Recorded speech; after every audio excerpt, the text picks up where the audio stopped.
if there's any loud noises. I am currently sitting in an airport. Um, but today, I just kind of wanted to talk a little bit. Well, I shouldn't even say me. I wanted to kind of explain a little bit of what goes on in the our laboratory and kind of the toxicology lab that's been doing it. And so throughout the year or the throughout the last year or two, we've been all working on different projects. We are a lab that is full of about, I think there's 4 graduate students now that are working and about 9 to 10 undergrads depending on the year. So we've talked quite a bit actually about our projects in kind of our lab meetings, with kind of a focus on like how do we communicate these projects out. We worked through different talks about elevator speeches to posters to presentations, and we thought of a kind of a good way to explain all of our work would be kind of through these 3 to 5 minute lightning talks. So I'm not going to kind of talk too much about each project. I'm really going to hand it off to each individual student, and they will kind of talk about their project in like a brief, and then if there's times at the end for questions, we could always do that, but it's they're going to be pretty fast and pretty quick. So I'll just open it up kind of first, pass it along to Serena. Go ahead and take it away. All right, thanks everyone for coming. My name is Serena. I'm a veterinary MD PhD student in Gavin's lab, and today I'll be sharing with you the story of verifying a non-invasive method to study how toxicants affect skin wound healing in fish. All right, so keeping our wild fish healthy is important not only for individual fish welfare, but also the collective health of fish populations and ecosystem stability, as well as supporting the human communities that depend on the sustenance and ecosystem services that fish provide. There's a lot of indicators for health, but for my PhD research, I'm focusing on the innate immune system. A main component of that is fish skin. So we can think of this as having 3 layers. First, you have mucus with different components to help kill and slough off microbes. Then we have keratocytes, which are like fish skin cells, and finally scales. Now, these 3 layers create a dynamic barrier between the fish and its external environment. There's all sorts of physical, biological, and chemical threats in a fish's environment that can compromise the skin barrier and result in a wounding event. Focusing in on chemicals, we can see from this chart that pollutants can either directly cause wounds, or they can indirectly impact how wounds heal by changing water quality or an organism's immune function. I can replicate and manipulate the environmental conditions in our aquatic toxicology laboratory. And here's where I design experiments to study how the herbicide 2,4-D impacts fish immunity. Now, even though I'm studying non-lethal endpoints, once I expose my fish to 2,4-D, they can't be used in any other experiments. And so each experiment, unfortunately, ends in a humane terminal procedure. Now, I was explaining this to my roommate's 12-year-old little sister, and her response was, wait, so you're becoming a veterinarian to save animals, but you're killing them? And so having a child so starkly point out the ethical question that I struggle with every day as a researcher made me all the more determined to first find engaging ways to communicate to the general public why animal research is so important, and second, find ways to answer important research questions while replacing and reducing the number of animals that we use for research. So here's what I came up with. So as I mentioned, my lab works with 2,4-D. This is one of the top 3 herbicides used worldwide, registered for use in over 90 countries. In the US, we apply this to many of our crop fields to reduce weeds, and as this is being applied on land, it eventually makes its way to the water through runoff. 2,4-D can also directly enter the aquatic ecosystem through direct application, where we use it right here in our Wisconsin lakes to control for the non-native aquatic plant Eurasian water milfoil. Now, while this mostly provides effective weed control, there are concerns for off-target effects because even when we're applying 2,4-D to very small portions of the lake, the water eventually mixes so that 2,4-D distributes throughout the whole lake. And then depending on the water chemistry and microbes of each individual lake, 2,4-D can stick around in the environment for months on end. So you don't need to read this chart, but I basically just wanted to show you the long list of health impacts that have been observed in fish upon exposure to environmental application concentrations of 2,4-D. And I've highlighted the immune impacts in orange and different endocrine impacts that might in turn affect the immune system in red. So these limited studies brought up more questions for me as to how 2,4-D impacts innate immunity barrier defense or wound healing. So as I was looking into non-invasive ways to study this, I came across keratocyte explant culture. This is a non-invasive procedure where you anesthetize a fish and pluck a scale, which contains all 3 layers of barrier defense that we talked about, so mucus, keratocytes, and scales. And then you just add some growth medium, and in 24 short hours, you can visualize and measure the sheet of keratocytes that migrated across the dish, just as they would across a wound bed in a fish. Now, this assay has never been used to study toxicant effects on keratocyte migration. So I adapted keratocyte explant culture protocol for the fish in my lab and observed how keratocyte migration changed with exposure to increasing concentrations of 2,4-D in vitro. Now, of course, there's several factors not modeled in our dish, things like variation in wound depth and size, mucus production stimulated by a wounding event, and tissue tension from a live fish actually moving around. And all of these things could impact keratocyte migration. So I followed up these in vitro or dish studies with in vivo or whole fish studies. And it's my hope that if we can verify that this assay works for 2,4-D, there could be broader implications, applications of this assay to be used to screen other toxicants and therapeutics for effects on skin wound healing. And this would reduce the number of animals we use for future research. So to find out which methodology, the fish or the dish, will be most useful to the field of environmental toxicity risk assessment, you can come to my thesis defense in August. Thank you.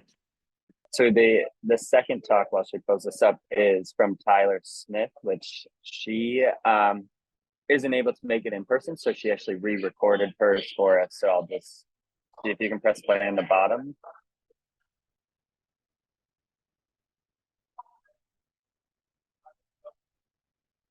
Hi, my name is Tyler. I'm an undergraduate student in Gavin's lab, and today I'll be talking about the effect of 2,4-D on white blood cells of juvenile walleye.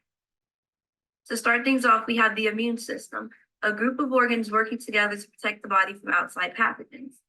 The essential workers of this system are the white blood cells, also known as leukocytes, who circulate the blood patrolling for infections. They normally peak with the wound and slowly restore during the healing process. It is best to maintain a balanced level of leukocytes because too many can result in inflammation and too little can increase risk of disease. This blood smear shows the 5 types of white blood cells.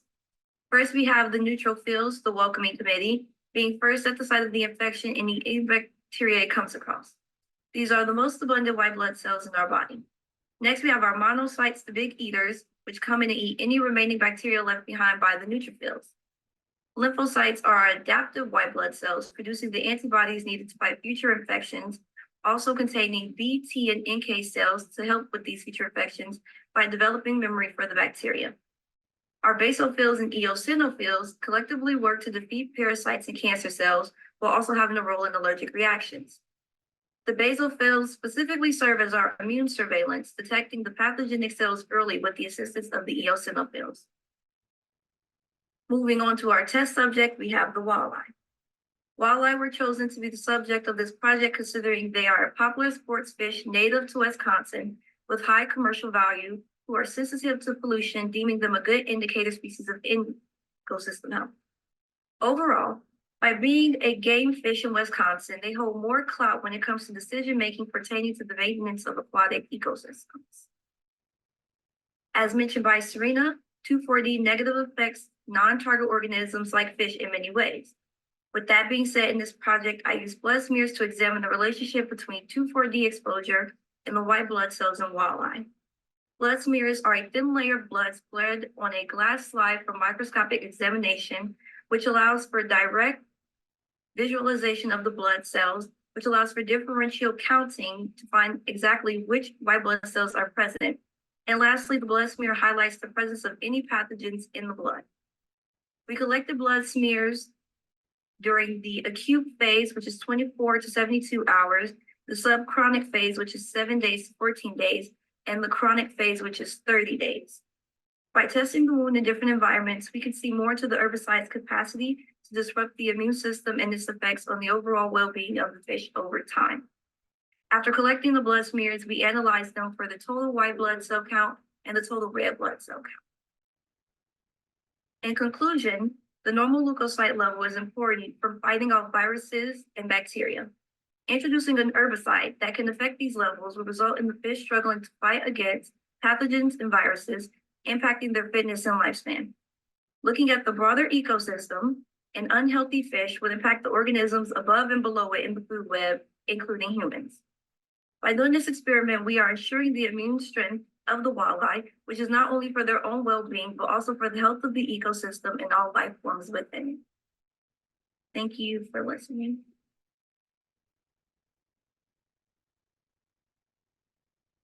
Perfect. Madison, let's just see if you can go to the next slide. And the next one is Kat. Kat also couldn't be here. Okay, so my name is Kat. I'm an undergraduate in Gavin's lab. Unfortunately, I couldn't be there in person, so I'm recording my talk here, which will be about some field work that I've done the past 2 summers with fluorpyroxafen benzyl. So fluorpyroxafen benzyl, or FPB, is the active ingredient in the herbicide formulation Percellacor. It's used in lakes to treat non-native plant species such as Eurasian water milfoil, but it can be used against other non-native plant species as well. Like many other common herbicides such as 2,4-D, it is an auxin mimicker, which means it causes uncontrollable growth and ultimately death in the targeted plants. Now, Percellacor is a somewhat newer herbicide formulation. It was just approved for use in 2017, and there's been very little research done on what non-target effects it may have.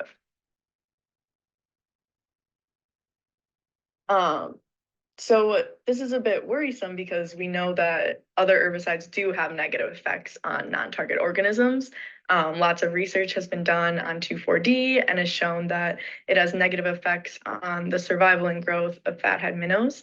And both 2,4-D and FPB are auxin mimickers. So given this similarity, it's important to look into what the non-target effects of FPB are. In addition, FPB degrades really quickly in water. It undergoes base catalyzed hydrolysis, so especially in the high pH lakes of Wisconsin, it doesn't last very long in the water.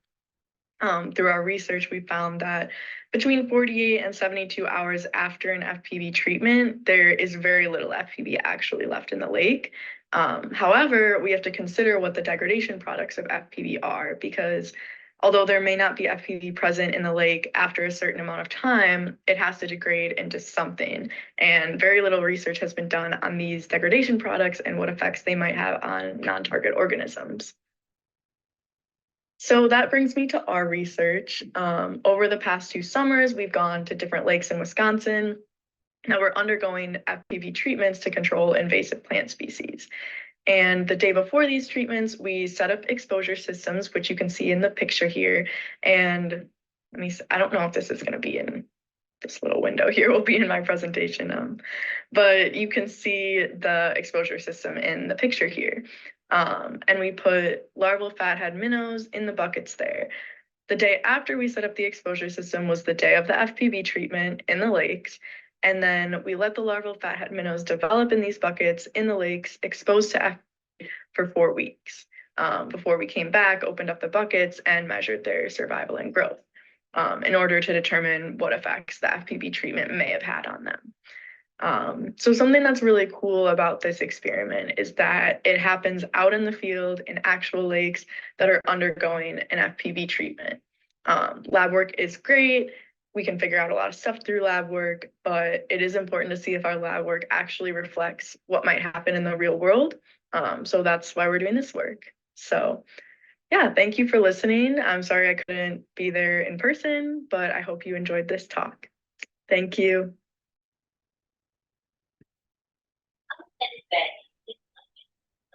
Perfect. So I think there's one more that we'll do online, Madison. I think if you just go one more forward, one more pre-recorded one, and then the rest of them should be live.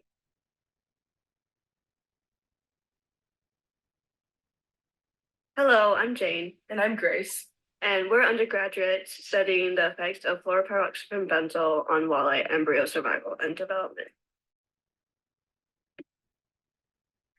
Embryo assays allow us to explore how differing FPV concentrations impact the egg's development. It is also an efficient and organized way to observe changes in the egg's physiology. Each tray contains 4 experimental groups with 6 eggs per group. The 4 concentrations were 0 parts per billion, 0.5 parts per billion, 5 parts per billion, and 50 parts per billion. We performed 3 assays: mortality, tail twitch, and locomotion. It was observed that FPV persists for longer in more basic solutions when compared to acidic solutions, where degradation is quicker. So it was then decided to use varying pH values to observe the difference in degradation rates for FPV.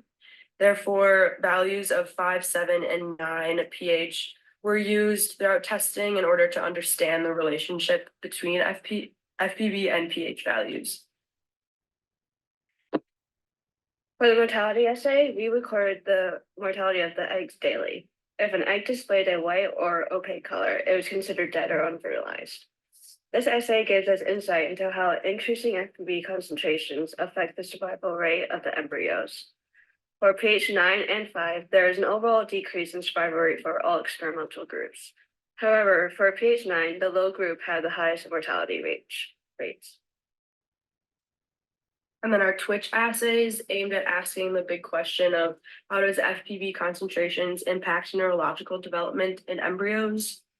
The Twitch assay analyzed the neurological development by looking at how many times the embryo's tail twitched after 1 to 2 days pre-hatch, with 2 eggs recorded per concentration per tray. Neurological impairment would influence the organism's ability to move, feed, and perform basic behaviors, and therefore would potentially decrease their survivability. So the Twitch assays looked to understand the correlation between FPV exposure and potential neurological development effects. And a pH value of 9, the overall trend was positive. An increase in twitches was hypothesized to be correlated with a degeneration of nervous system functions. And then for a pH of 5, there was no correlation or overall negative correlation between FPV concentration and twitches. However, data was confounded due to low sample sizes of low, medium, and high concentrations. For the locomotion assay, we observed 2 fish per concentration 1 to 2 days post-hatch. This assay allowed us to explore FPV's impacts on muscle development and behavior. Locomotion also plays a large role in predator avoidance and survival out in the wild. 2 fish was observed from each concentration, and the number of times they crossed the good line in 2 minutes was recorded. For pH 9 and 5, there was an overall positive correlation between movement and FPV concentration. And then for our conclusions, our data ultimately provided to be insignificant. However, it clearly shows that there is an obvious decrease in survivability of exposed embryos, at least at pH values of 5. So FPV has some observable effect on walleye embryos. It does prove that future analysis is crucial because the herbicide is currently being used in over 7 herbicide mixtures. There is currently no regulation surrounding human recreational use and the drinking of water exposed to FPV, which is a potential health risk due to the lack of research and the unknowns surrounding health implications. In the future, it is recommended that the mixture that FPV is used in, which is Percellacor, be used to further understand the more realistic and applicable results that using Percellacor might result in. It's hypothesized that the mixture would be more potent than the active ingredient of FPV itself. So understanding the full extent of Percellacor's effects is crucial for identifying potential health and environmental implications of the herbicide. Thank you.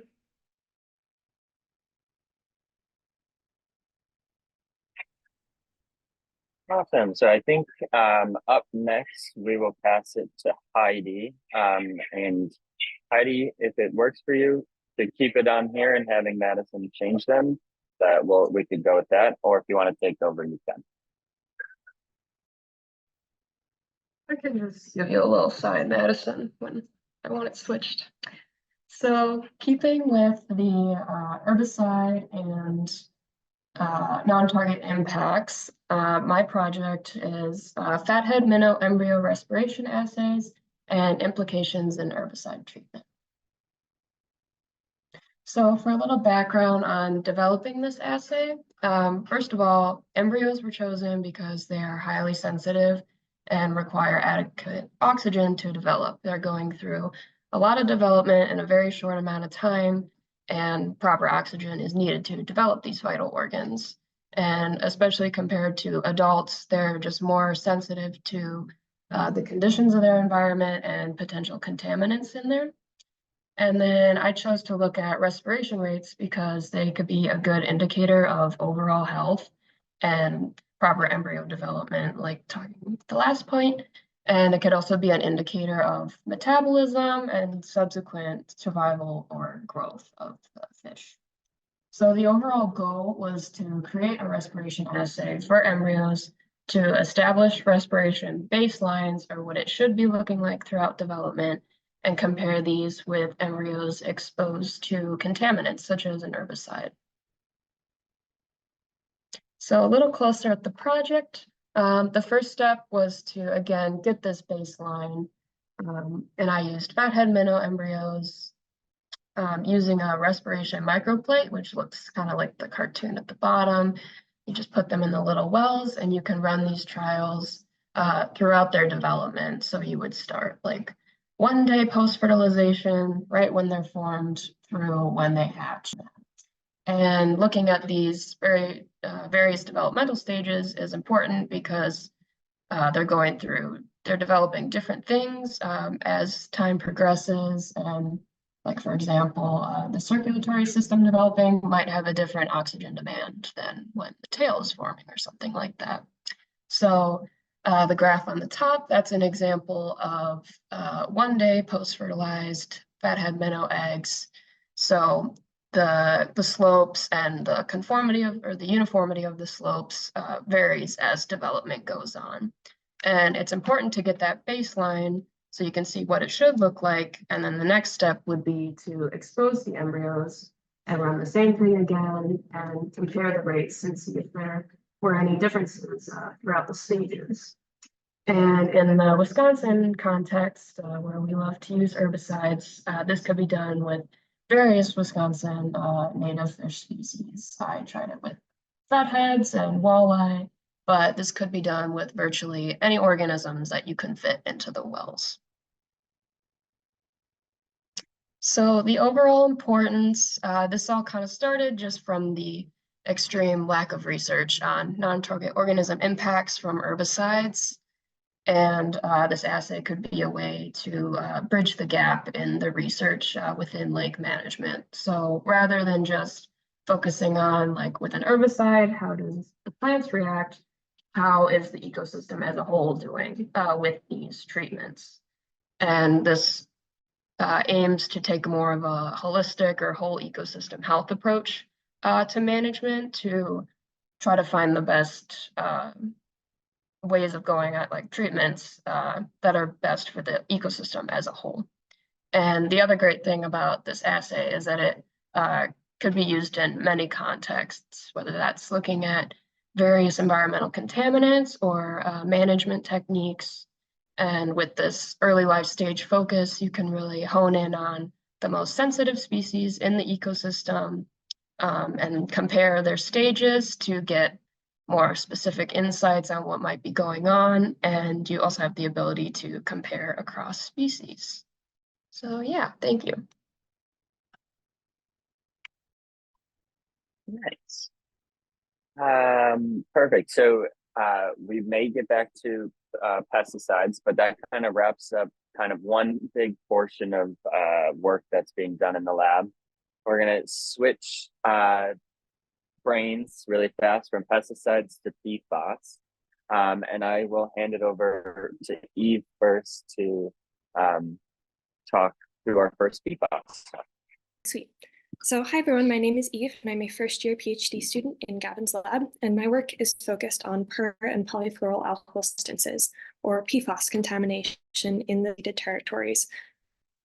PFAS are a group of man-made chemicals containing 13,000 compounds, some of which have been linked to health effects on humans and wildlife. And two of the notable PFAS of concern for humans are PFOA and PFOS. So first, for a bit of background on PFAS, PFAS are widely used in industry and manufacturing, as well as in firefighting foam used at airports and military training facilities, which are known sources of PFAS pollution. Once PFAS enter the environment, they persist and break down very, very slowly, leading them to be known as forever chemicals.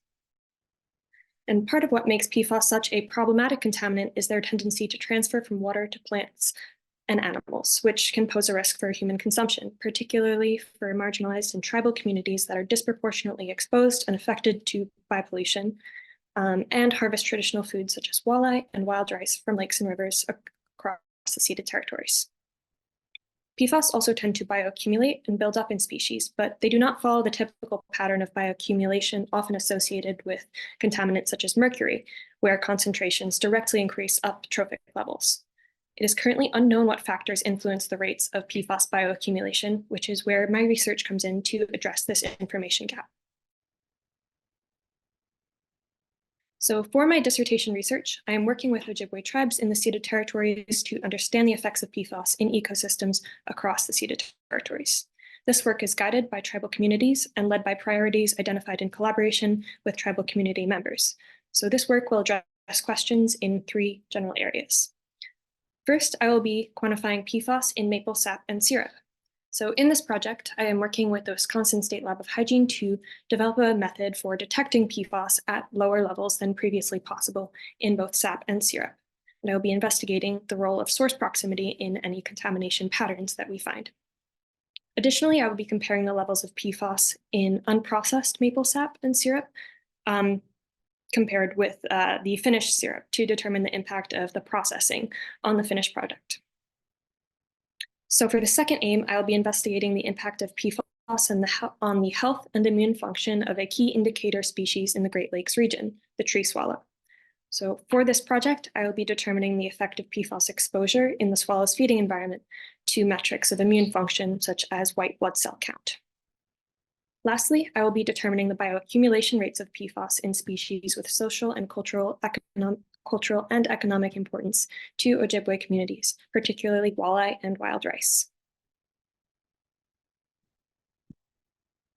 Overall, this work will improve scientific understanding of PFAS contamination and help us to better know how these chemicals transfer through aquatic systems, while simultaneously helping to inform tribal communities of areas of concern.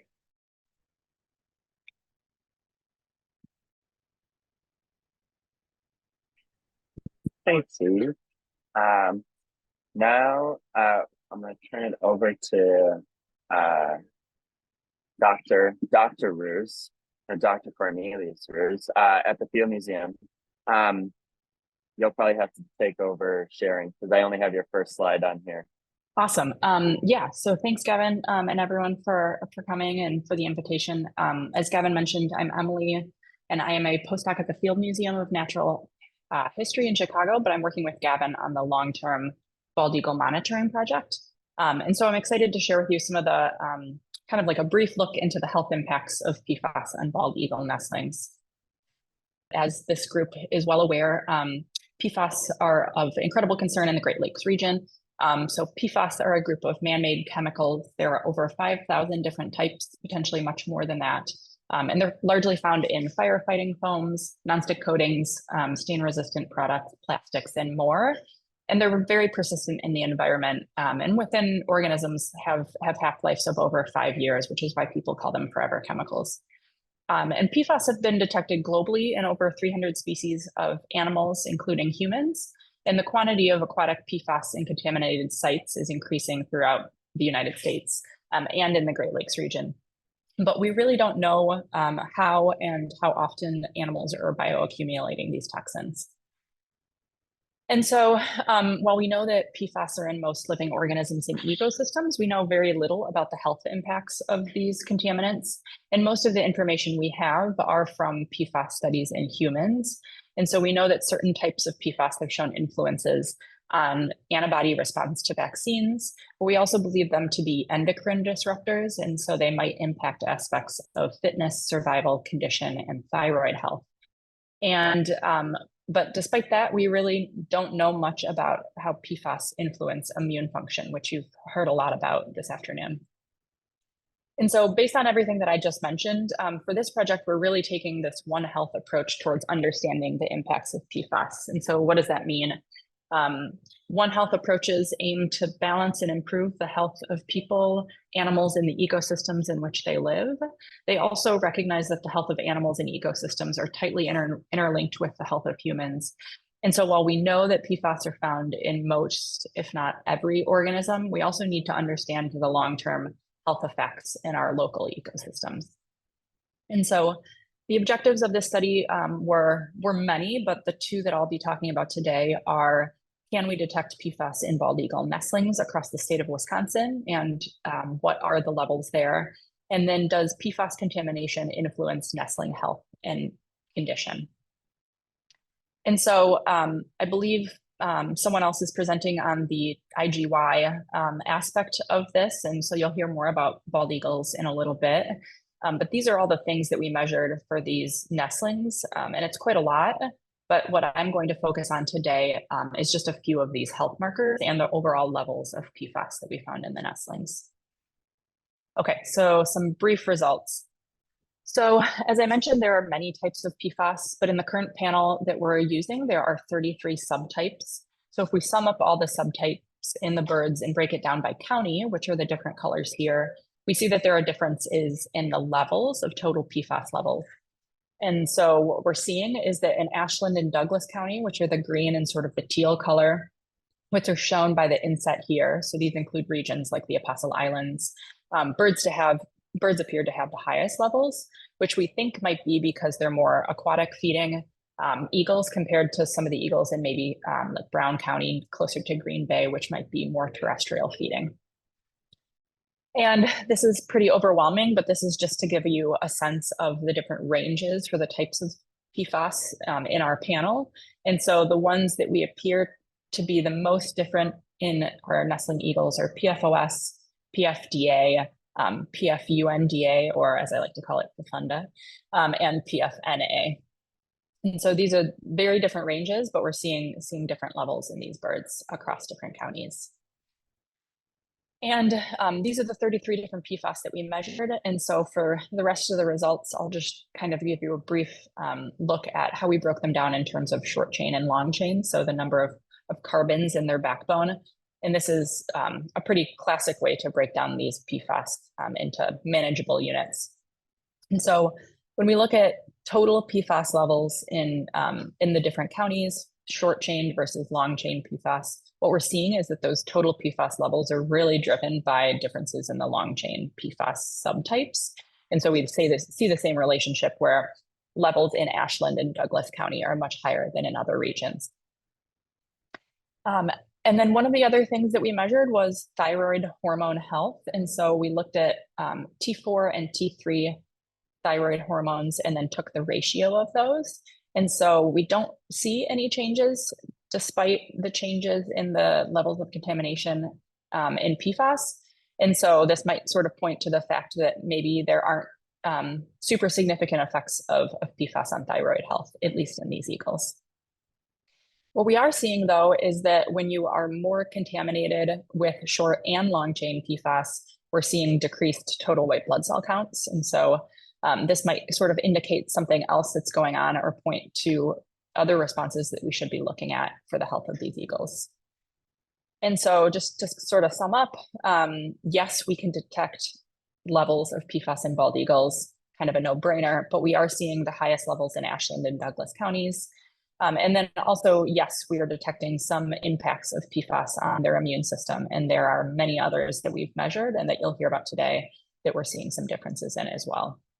And so future directions for this project, This year, we leave in just about a week to start the sampling again, and we'll be looking at stable isotopes to look at the types of food that they're eating, whether or not contaminated birds are more stressed, and then hoping to do sort of a responsive immune assay or challenge to understand what are the functional responses when they're infected with PFAS. So with that, obviously, thank the Eagle team, and then thanks for listening today. Thanks, Emily. We will pass it on to Madison. You're back in charge. Hi, I'm Madison Edens. I'm an undergrad working in the lab, and I've also been kind of helping with this bald eagle immune function and PFAS exposure project. So I'm going to be giving more of like a broad overview and not necessarily all the results that we've been getting. So this research has been piggybacking off of previous work done by the Wisconsin DNR and the National Park Service. And they've collected samples of bald eagle chick blood from 2012 to 2023, and looking for multiple contaminants within this blood, such as lead, mercury, PCBs, DDTs, PBDEs, and of course, all of the PFAS. And they are mainly looking at the bald eagle nestlings, since the main source of contamination that they're getting from the environment is from the food being brought back from their parents. So we can kind of assume that most of that contaminant is getting into them from what they're ingesting.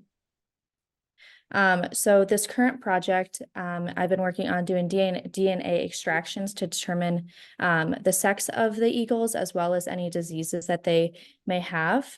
We really want to know their sex, because they're currently being sexed in the field using the length of their bill, so their bill depth, as well as their hallux claw. And while this is pretty accurate, we want to determine how accurate it actually is, and then two, we just want to know for sure what the sex is, since sex can have such a large impact on toxicology research in terms of endocrine disruptors and that sort of thing. And then as far as disease, it will tell us if there's any pathogens noted in the bald eagle blood. And then from there, we went on to do IgY ELISAs, which IgY is the main antibody in birds. So it can tell us a lot about their immune system health and how their immune system is functioning. And then with that data, we are going to be comparing the contaminants in the area with the immune system data to see if PFAS, or as well as other contaminants, plays an important role on the immune strength of the bald eagle chicks. And then another main thing about this research, and especially the 2023 data with all of the PFAS that Emily had just talked about, is that there were two main regions being sampled. So we had a bunch of sites in the Green Bay region of Wisconsin, as well as multiple sites in the Superior region, the northern part of the state. So with this, we were able to compare contaminants in different areas, and then see how different contaminants or how differing regions have an effect on the IgY as well as the contaminants. So different regions could have different like main food sources for the birds and that sort of thing. So we can look at that in the future. And then the importance of this project, bald eagles are a great species to use because they're at a high trophic level. And this can also help kind of guide some fish consumption advisories, since the bald eagles are eating fish and at a high trophic level, as well as humans. We would also be eating those same types of fish usually. So it can kind of help guide human health advisories. And then another main impact of this study is to look at the impact of remediation, which is basically cleanup efforts in the sites that we're looking at. So there is a known site in Green Bay where they did a recent cleanup of some of these chemicals. So we can compare some of the previous data that we have to the current data to see if these cleanup efforts are helping the amount of contaminants in the eagles, as well as impacting their health. So thank you. Thanks, Tom. And then our last talk today will be from Hannah, switching gears a little bit from PFAS and diving into a little bit of heavy metal contamination.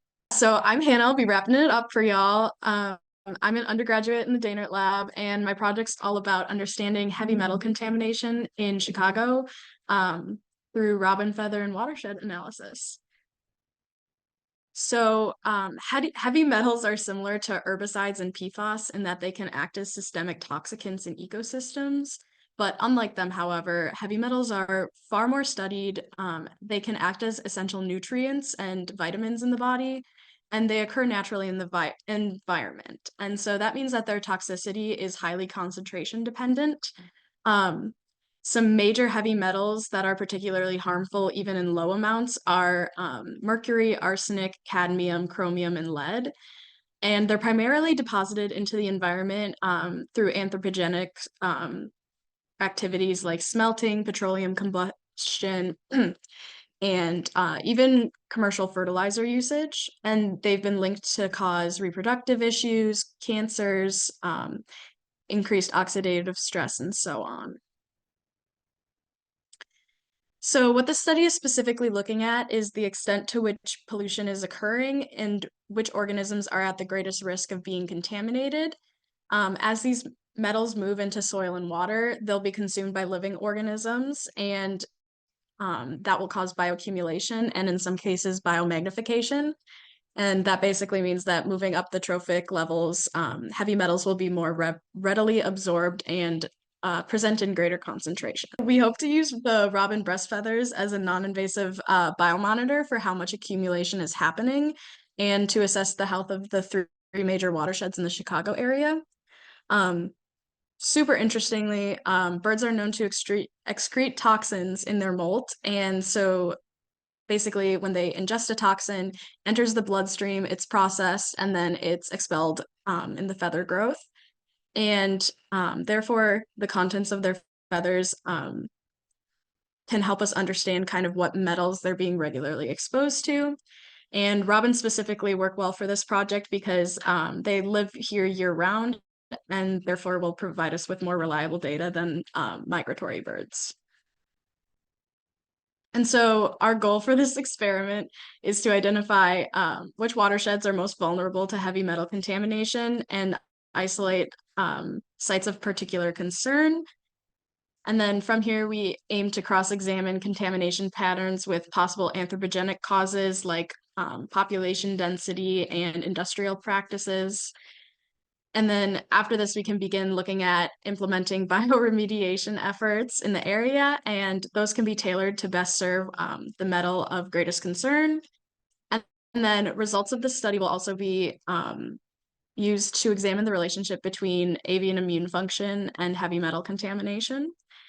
And overall, it's super important to study this form of contamination because it affects every part of the ecosystem, including humans. Identifying a relationship between heavy metal presence in robin feathers and watersheds may reveal what heavy metals may be a danger to the Chicago community. Since watersheds are often compositionally similar and they all kind of drain into the same place, that means that the contamination of one water source may lead to the contamination of another and so forth. Right now, we're finding pretty high levels of mercury, arsenic, and lead across the board in our samples. And because arsenic does not biomagnify, almost all of the arsenic in our feathers is likely coming from something the robins are directly consuming, so either their food source or water. And that water is water that humans are directly interacting with via consumption or just recreationally. So in the grand scheme of things, ecosystem contamination is bad. And it's not just a problem for like the robins, but it's also a problem for us. So yeah, thank you. Well, thank you, everyone. We can have a virtual round of applause for you all. Great job. And there is a couple minutes in case anybody does have any questions. otherwise, I appreciate you all for kind of learning about all the different types of, toxicology research that we're doing in the lab. So see if there's any questions.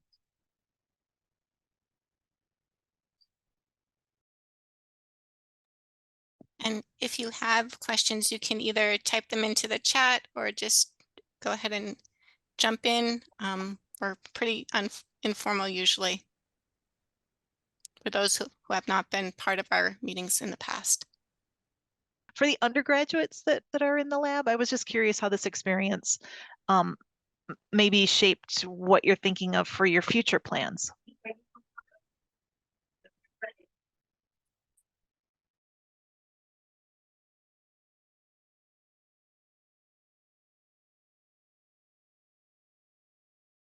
I think one of the biggest things for me was learning about like the One Health effort. And I'm interested in going into veterinary medicine, but learning about how we can study animals and then also relate that to humans and, just how we all work together with the environment as well. And with these environmental toxicants, I think that's something that's really shaped like my career goals.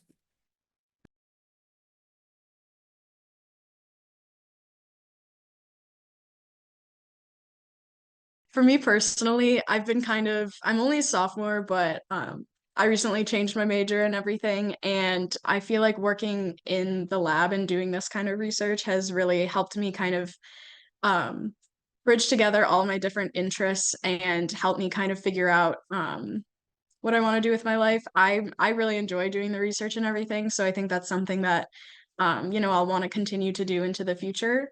And the toxicology element I think is particularly interesting, and it's also something that's like a very relevant issue. So I'm very excited about it, and I love to talk about it with people who probably don't care. So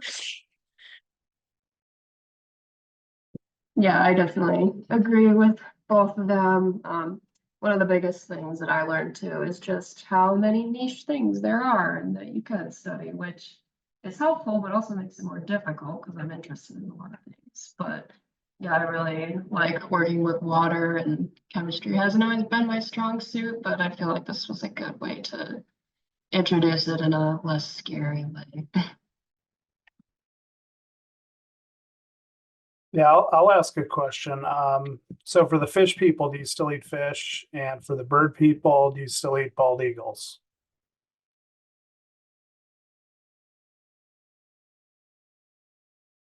There was a joke in my presentation that given the levels that we're seeing in bald eagles, you really have to limit it to 1 per month as a consumption advisory. But no, it's yeah, I mean, it is concerning, but it's interesting to try and figure out like what those different levels might mean in different species.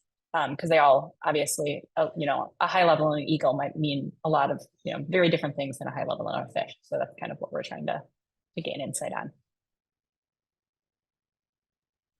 ignorance really is bliss sometimes. I still eat fish, Titus, don't worry.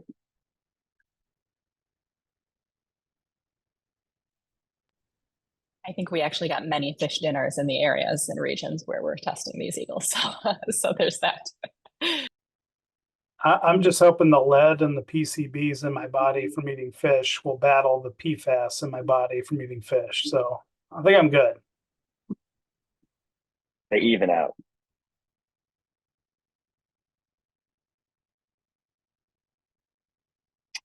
Well, if there's no more questions, again, thank you for all listening, and thanks again to all the students and everyone that was able to kind of give a little presentation. I thought you guys did a fantastic job, and I'm kind of excited that this was a good way to share the research to everybody. So thanks again.